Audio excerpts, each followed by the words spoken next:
পরে আসলে হয়তো আমাকে বাইরে দাঁড়িয়ে খেতে হতো। আমার বাসা হচ্ছে মিরপুর। মিরপুর থেকে এখানে আসাটা আমার জন্য একটু কষ্টকর হয়ে যায়, কিন্তু তারপরেও আমি কিছুটা অসুস্থ শরীর নিয়েও আমি আসলাম, কারণ আমার মুখে রুচি নাই যে এখানে আসলে খেলে হয়তো ভালো লাগবে।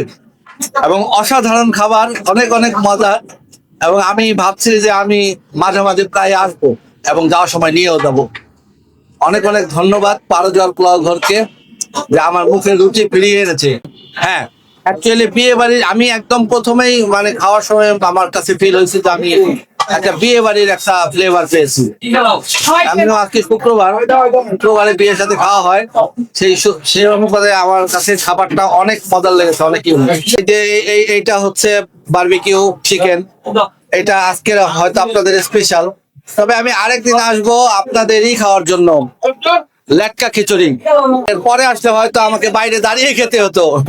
আমি সবাইকে রিকমেন্ড করব যে এখানে একবার হলো খাবারটা ট্রাই করার, কারণ এই পারজোয়ার পোলাও ঘর মোটামুটি বাংলাদেশের মধ্যে, আমি শুধু বলবো না যে ঢাকায়, সারা বাংলাদেশের মধ্যে একটা বিখ্যাত একটা ব্র্যান্ড।